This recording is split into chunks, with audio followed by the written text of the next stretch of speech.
Hello, you wonderful people, and welcome to another episode of SuperFantaFi. This week's show, we're talking about TV shows of the supernatural, fantasy, and/or science fictional genre. For today's episode, I'm going to talk about I'm the Evil Lord of an Intergalactic Empire, Season 1, Episode 7. A lot of really interesting things went down in this episode, so let's break it down.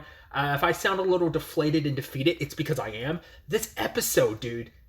Jesus Christ. The first half of this episode, I couldn't even enjoy the back half of this episode. It's like, oh, there's some funny bits, but I can't even laugh. I'm like deflated and defeated because the first half of this episode is so dark and depressing.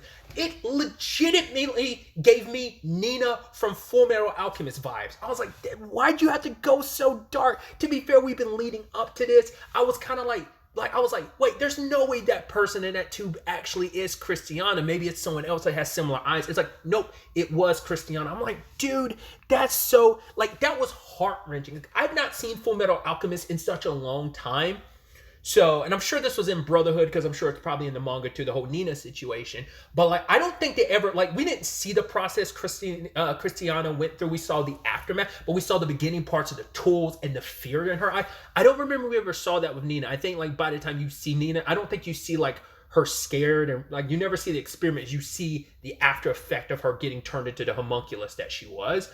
But I don't think we went to the same thing like we did with Christiana. I was like, first and foremost, we like, oh, let's introduce you to her kingdom. She's got an older brother. She's got a little sister. Her little sister wants to follow in her footsteps. And the pirate that captures her ends up attacking her planet. And it turns out like, oh no, they're supposed to have someone defending them on their side. But I guess the pirate guy, he paid off the people because they betrayed them. And basically, I don't know if it's her entire world or just her kingdom, but her parents and her family is definitely dead. So, had to go through all that. She's held as a prisoner. She's given an option because she wants to say like, hey, you wanted me, you got me. Leave all my other crew members alone. I'm going to get them out of here. And then it's like, oh, I'll give you one you can set free. But of course, he was never going to set her free. And that one person, and Christiana chose her because she was the one that was the most scared. So I was like, I want you out of here. I want you safe. And waiting and hoping that backup and the resistance will arrive. And they didn't. And to have that one experimented on and just hear their cries and pain, and they have to sit there and watch, and so horrendous. And he made sure that Christiana saw the beginnings of it and the end of it because he wanted to break her. And she's even asking like, why are you doing this to us? And his only reason is because it's fun. I was like, that is disgusting. And it's like the most like, I'm queasy in my stomach, dude. It's just like, man, I don't like depressing stories. Once again, this is supposed to be a fucking comedy. And it's just like, yeah, there's comedic bits. But like I said, it takes me back to episode 1. Most of episode 1 is a drama. And you're just like, oh, that's depressing. Now that most of this is like a horror show. And it's like, that's so heartbreaking.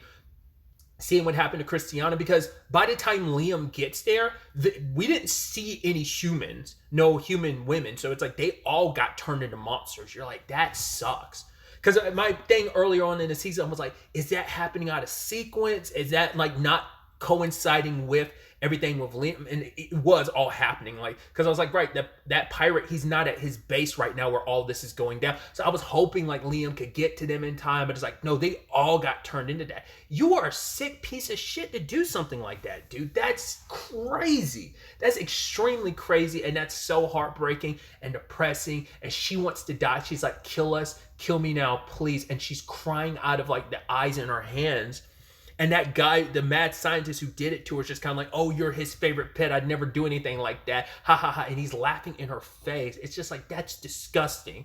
Luckily, Liam and them show up. Whatever pirates were here immediately wiped out. And then Liam's like, all right, I'm looking for your treasure. You've submitted yourself. Okay, cool. You're surrendering. That's fine. But then the moment Liam saw like, oh, he was giddy about like, oh, look at all these pets. Look what we did to them. And all Liam can think about is like him being subjugated himself by his boss and being treated like shit. And I was hoping he'd do a little bit more, but he just shoots the guy in the head. I was kind of hoping he'd lop his head off, but either way, it was going to be a quick death. And I wish the bastard got to suffer, but dead is dead. And I'm glad he's dead. Because we don't know what happened to the pirate boss, because last episode they got warped in front of like the Federation or something like that. So like a whole bunch of good guys. But I'm sure he'll probably be able to buy his way out of this, because I want Christiana to get back against him. But yeah, Christiana's like, oh, thank you. Like, now can you offer us salvation? And Liam's deciding, like, I'll save you. But she's like, no, no, no, that's not what we want. Like, there's no going back to being human for us. The salvation we want is death, which Liam understands that because the right-hand guy's like, can we really even save them? But the salvation, what he's like, I know. But for him, it's like, how can I not take pity on someone who got treated even worse than I did? Like, he's like, I know I had it rough in my life, but like, holy crap, this is on a whole other level. And he's like, this is even, because I've brought this up before of like, you haven't really done anything that's evil lord-ish. So I was kind of like, what's up with that? So that's why I was like, him being like, oh, this is very unbecoming of a evil lord. But he's like, yeah, I'm in a good mood. Plus, they got a whole bunch of treasure, so it will cover the expenses of what needs to happen because they have to go, like, you have to find specialized doctors and equipment. Because the point is, like, how do we fix them? It's like, you can't revert their body. Because at first I was wondering, like, my theory was like, well, not unless they have a whole bunch of android bodies they have modified to look like their original bodies. And then, like,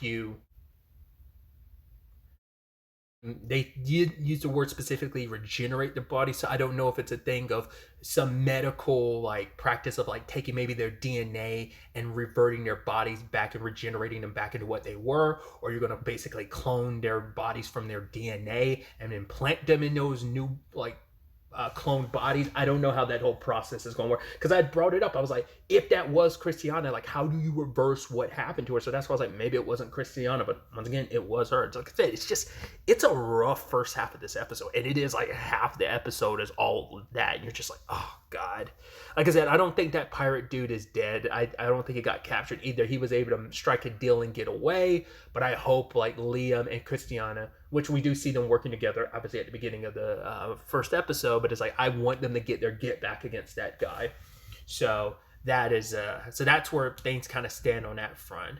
Obviously, like I said, you can't even enjoy the back half of the episode with some of the funny bits of like, oh yeah, that guy who's doing the whole NATO situation, you gotta spin it like 400 and some times, put some green, what was it, some green peppers on it, and then like put a little soy sauce, but he put like Worcester sauce in it, and that ended up ruining the whole thing. So the guide is feeding off that a little bit.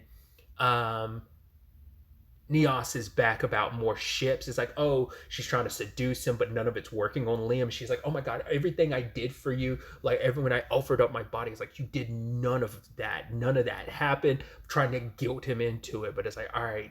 She's also like, right, the reason why you're able to get through the gate is because I got you that recommended letter. It's like, well, he sadly believes that's the reason why he was able to get through, but we as the audience know he basically stumbled upon like those guys abandoning their outpost, and he's thinking like, oh, that they did that on purpose. Like, no, they didn't.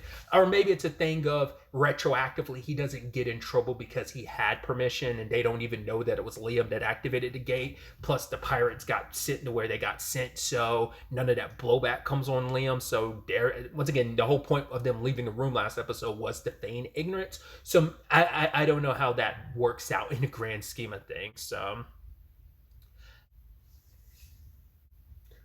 but yeah, because of that, he's like, fine. After paying off some of their debts and this and that, other expenses, which I'm assuming it includes like Christiana and those others, it's like, how much is left over? And it's enough within their limit to buy 5,000 ships, which she's giddy about. She runs off before Liam can stop her. And now it's a situation of Yasushi is hearing like, oh my god, like I kind of had to strip myself bare and strip away my pride, and now Yasushi's like, oh my god, that bastard Liam, he's so cocky. So he's putting him through rough training, blindfolding him, putting weights on his sword, and having all these drones like shoot like balls at him and increasing the power and yada yada yada, just being very sadistic, trying to get his get back. And Liam still believing this all part of his training, because he's like, oh, I can't destroy all this with a single slash. He's like, oh, like a weak mindset will never learn the way of the flash sword or whatever. But Liam, instead of focusing the magic on his sword, he focuses on it himself and creates like a giant barrier. Kind of goes full like Hyuga style, the rotation ability. It doesn't rotate obviously, but it's like a shield that like repels everything. And obviously for Yasushi, it's like, how does he keep doing that? This guy might actually be a true genius. How is he actually like, my lessons have been complete and utter BS, yet he's benefiting from them. And now it's like, oh, did I do it? Did I do it, master? And he's just like, I can't let this kid find out that I'm a fake. I mean, strong enough to defeat some bad guys here, take down a whole bunch of pirates. Yeah, he finds out about me, I'm dead meat. So he's feigning ignorance as the master of, like, yes, you've mastered the way, but at the end of the day, the path of the sword is always continuing. I'm not going to be your master anymore. I've still got learning, and you've got to basically discipline yourself going forward. So I was like, oh, and he's like, yeah, go out there and spread the way of the sword flash or whatever. And I'm like, that's going to be interesting, because he probably will end up taking up a whole bunch of people under his wing. I'd assume Christiana might be one of them as well.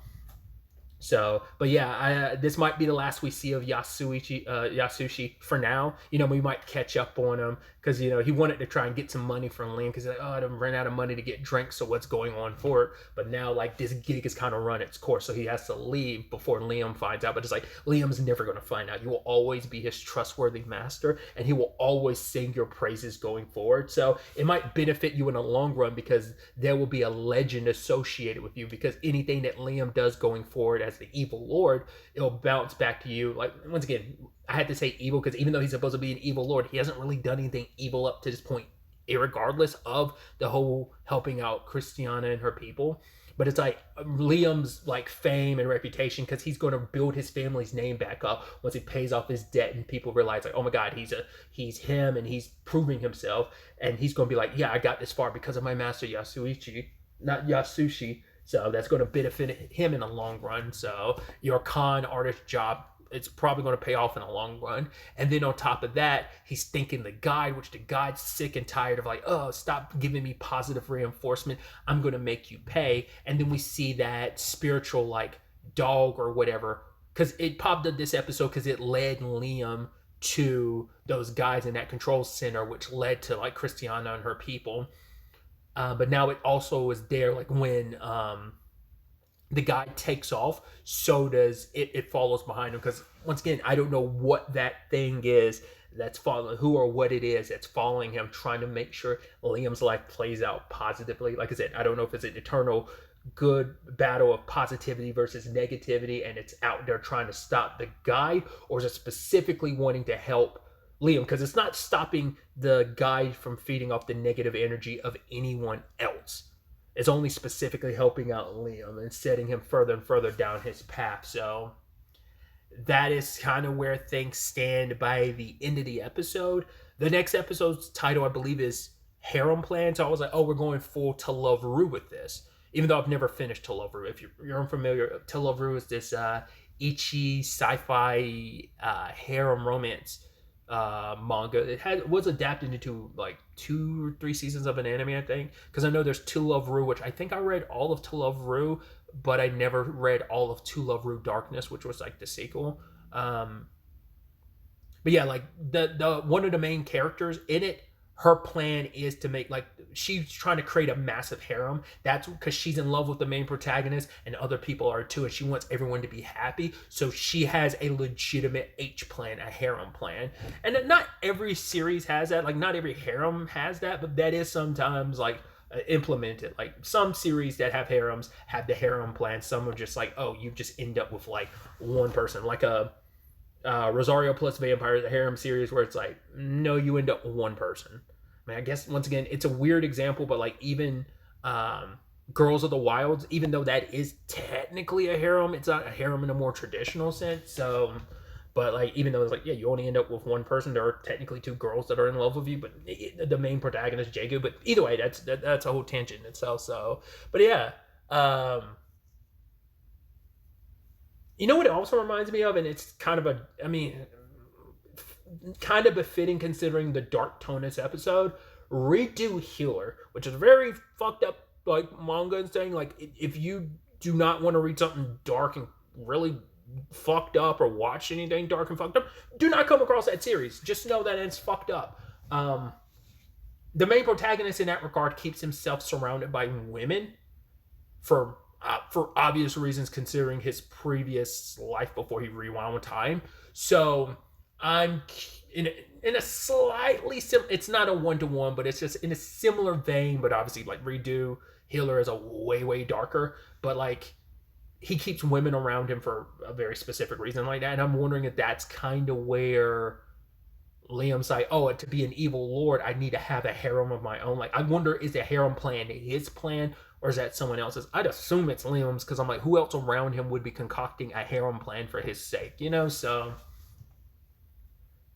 because there's at least like 3 women around him. Like I said, the main poster or like wallpaper for this show is him, Amagi, Nias, and Christiana. So that's why I'm like, whether they have plans to expand it beyond that. I mean, to be fair, like Christiana comes with a whole bunch of other women that can be saved as well. So maybe they kind of get added to that count. I don't know. It's going to be interesting to see where the next episode takes us. Hopefully, with a title like that, it will be a lot more lighthearted, because Jesus Christ, I don't think I could deal with another. I need something to be a palate cleanser after this, like, mostly depressing episode. So, but really, that's all I want to talk about. Till the next time we meet, be happy, be safe, live life to the fullest, and enjoy it. Good day and goodbye.